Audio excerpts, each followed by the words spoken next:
어미도령은 전국시대의 여불위가 편찬한 여씨춘추에 나오는 사자성어입니다. 춘추시대에 탐욕스럽고 어리석은 사람이 있었습니다.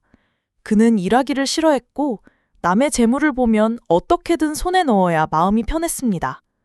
어느 날 그는 진나라의 세가인 조씨가 범씨를 멸망시켰다는 소식을 듣고 혼란을 틈타 한몫 잡으려고 서둘러 범씨 집으로 달려갔습니다. 하지만 범씨 집에 감나가는 물건들은 이미 싹쓸이 당한 상태였고 그는 헛걸음한 것을 후회하며 무척이나 속상했습니다. 갑자기 그는 마당의 장작더미에서 빛이 새어나오는 것을 발견했습니다. 다가가서 이리저리 널려있는 장작을 헤쳐보니 놀랍게도 큰 종 하나가 있었습니다. 그는 종을 자세히 살펴보았고 이 종이 최고급 황동으로 만들어졌다는 것을 확신했습니다. 기쁨을 감추지 못하고 눈이 실처럼 가늘어졌습니다. 그는 당장 종을 메고 가려 했지만 종은 너무 크고 무거워서 매는 것은 고사하고 조금도 움직일 수 없었습니다. 눈앞에 있는 것을 가질 수 없게 되자 그는 안절부절 못했습니다. 바로 그때 그는 담벼락 아래에서 큰 쇠망치를 발견했습니다. 순간 머릿속에 좋은 생각이 떠올라 기뻐하며 혼잣말했습니다. 하늘이 돕는구나! 그는 서둘러 쇠망치를 휘둘러 큰 종의 색에 내리쳤습니다. 종을 부수어 자루에 담아가려는 생각이었습니다. 그러나 종이 내는 엄청난 소리에 깜짝 놀랐고 웅웅웅 하는 여음이 오랫동안 마당 위에서 울려 퍼져 귀가 먹먹할 지경이었습니다. 그는 다른 사람들이 종소리를 듣고 자신의 종을 빼앗으러 올까봐 두려워 서둘러 두 손으로 귀를 꼭 막았습니다. 그러자 그는 종소리를 들을 수 없었습니다. 그는 자신이 듣지 못하면 남들도 분명 듣지 못할 것이라고 생각하고 안심하고 종을 내리치기 시작했습니다. 한 번 내리칠 때마다 두 손으로 귀를 막고 있다가 종소리가 멈춘 후에야 손을 떼고 다시 내리쳤습니다. 이렇게 한 번 한 번 내리칠 때마다 종소리는 멀리까지 크게 울려 퍼졌습니다. 사람들은 종소리를 듣고 벌떼처럼 몰려와 도둑을 붙잡았습니다. 가리다, 덮다, 숨기다. 귀, 훔치다, 도둑질하다. 방울, 종.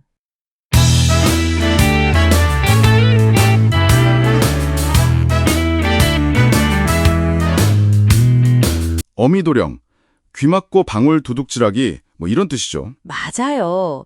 보내주신 자료들 보니까 와, 이게 단순히 옛날 이야기가 아니더라고요. 그 기원부터 시작해서요. 이게 철학적으로 또 심리학적으로 어떤 의미가 있는지, 그리고 현대사회, 예를 들면 거버넌스나 윤리 문제까지 어떻게 연결되는지 쭉 한번 훑어보겠습니다. 네. 여기서 사실 제일 흥미로운 지점은 왜 이렇게 누가 봐도 좀 어리석은 행동, 이 자기 기만이 왜 계속 반복될까 하는 점이에요. 시대를 넘어서요. 그러게요. 이 성어가 결국 우리한테 객관적인 현실하고 또 우리가 그걸 어떻게 받아들이는지 그 주관적인 인식 사이의 관계에 대해서 뭘 말해주는 걸까? 이걸 좀 파고들어보죠. 좋습니다. 그럼 우선 그 기원 이야기부터 시작해볼까요? 어떤 남자가 있었는데 아주 큰 종을 훔치고 싶었대요. 네, 종이요. 아주 큰 거. 근데 이걸 이제 망치 같은 걸로 쳐서 깨뜨리려고 했나 봐요. 근데 치니까 소리가 너무너무 큰 거예요. 그렇죠. 쇠 붙이니까 당연히 소리가 컸겠죠. 그래서 이 남자가 아차 싶은 거죠. 이 소리 때문에 다 들키겠다.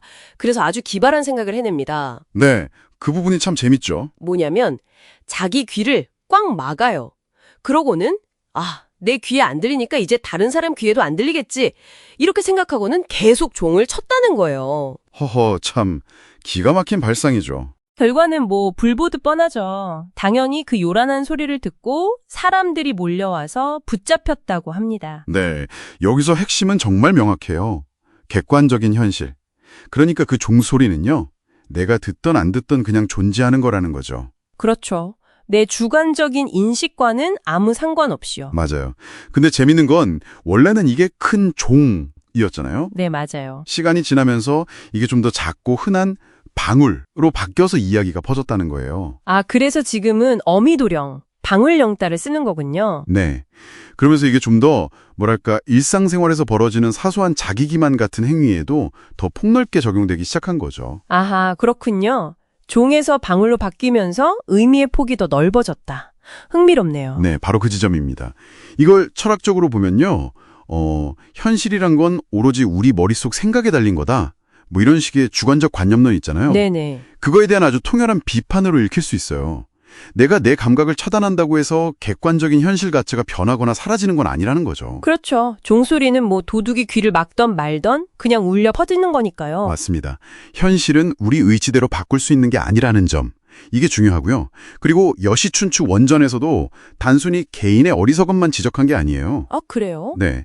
이걸 확장해서 지도자나 통치자가 자기 잘못이나 어떤 문제점을 알면서도 애써 외면하는 것. 이것도 똑같은 어미도령이다. 이렇게 경고합니다. 와, 그건 상당히 날카로운 지적인데요. 그렇죠. 현실을 부정하는 리더십.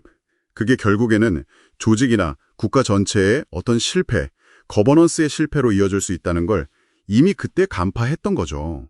이야, 심오합니다. 이게 단순히 어리석은 도둑 이야기가 아니었네요? 네. 심리적으로도 들여다볼 게 많아요. 이건 뭐랄까, 우리가 흔히 말하는 인지 편향의 아주 교과서적인 사례라고 할 수 있습니다. 인지 편향이요? 네. 세상을 합리적으로 보지 못하게 만드는 어떤 생각의 오류, 함정 같은 거죠. 내가 못 들으면 남들도 못 듣겠지. 이게 얼마나 비합리적인 결론이에요. 정말 그렇죠. 말도 안 되는 생각인데. 근데 왜 그런 생각을 했을까? 아마 붙잡힐지도 모른다는 그 두려움 있잖아요. 그 강한 감정 때문에 이성적인 판단이 마비되고 귀를 막는 식의 비합리적인 방어 기제가 작동한 걸로 볼 수 있죠. 아, 두려움 때문에 오히려 더 어리석은 행동을 하게 된다는 거군요. 그렇죠. 근데 여기서 또 하나 흥미로운 점은요. 연구들을 보면 자기 자신을 성공적으로 속이는 사람 있잖아요. 네, 그런 사람이 역설적이게도 다른 사람을 속이는 데 더 능숙할 수 있다는 결과가 있어요. 네. 자기를 속이는데 남을 더 잘 속인다고요? 왜죠? 왜냐하면 자기가 하는 거짓말을 스스로 진실이라고 믿어버리니까요. 그래서 말을 할 때 훨씬 더 진정성 있고 뭐랄까 뻔뻔하게 그래서 더 설득력 있게 보일 수 있다는 거죠. 그거 참 아이러니하네요. 자기 기만이 타인 기만으로 이어질 수도 있다니. 네. 그런 심리적 경향이 그냥 개인 수준에 머무는 게 아니라 사회 현상으로도 나타나는 것 같아요. 아까 거버넌스 얘기도 잠깐 나왔지만요. 네, 맞아요. 자료에 보니까 현대사회의 사례들도 있었잖아요. 특히 뭐 권력남용이나 부패 문제 같은 거요. 그렇죠. 결국 이런 외면은 나중에 더 큰 문제, 시스템 전체의 붕괴로까지 이어질 수 있다는 경고고요. 당신께서 보시기엔 이런 모습들 현실에서 자주 보이시나요? 생각해보면 크고 작은 형태로 분명히 존재하는 것 같아요. 불편한 진실을 애써 외면하려는 모습들이요. 네. 결국 이 어미도령이라는 성어는요. 우리가 마주하기 불편한 진실 혹은 명백한 객관적 현실을 외면하려는 그런 인간의 경향성에 대한 아주 강력하고 또 시대를 초월하는 경고라고 생각합니다. 맞아요. 개인이든 조직이든 아니면 사회 전체든 간에요. 현실을 외면하는 선택은 결국엔 뭐랄까 파국적인 결과로 이어질 수밖에 없다는 그런 메시지 같아요. 정확합니다. 피할 수 없다는 거죠. 당신의 삶이나 주변을 한번 돌아보시면 어떨까요? 물론 이 이야기 속 도둑처럼 그렇게 극단적인 상황은 아니더라도요. 혹시 불편한 진실 앞에서 나도 모르게 잠시 눈 감고 귀 막고 싶었던 순간들? 혹은 그런 다른 사람의 모습을 본 적은 없으신가요? 어쩌면 우리 각자의 마음속에도 작은 어미도령이 살고 있는 건 아닐까, 그런 생각도 드네요. 네, 그럴 수 있죠. 이 이야기가 우리에게 주는 가장 중요한 교훈 혹은 깨달음은 아마 이거 아닐까 싶어요. 도둑이 아무리 자기 귀를 틀어 막았어도 그 종소리는 결국 울려 퍼졌다는 것. 그리고 그는 대가를 치렀다는 것. 그렇죠. 현실은 외면한다고 사라지지 않으니까요. 네, 현실은 언젠가 반드시 그 종을 울려서 우리의 환상을 깨트리고 결국에는 그 결과를 마주하게 만든다는 겁니다. 자, 그렇다면 지금 이 순간 어쩌면 우리 각자 혹은 우리 사회 전체가 애써 외면하고 있는 그 종소리는 과연 무엇일까요?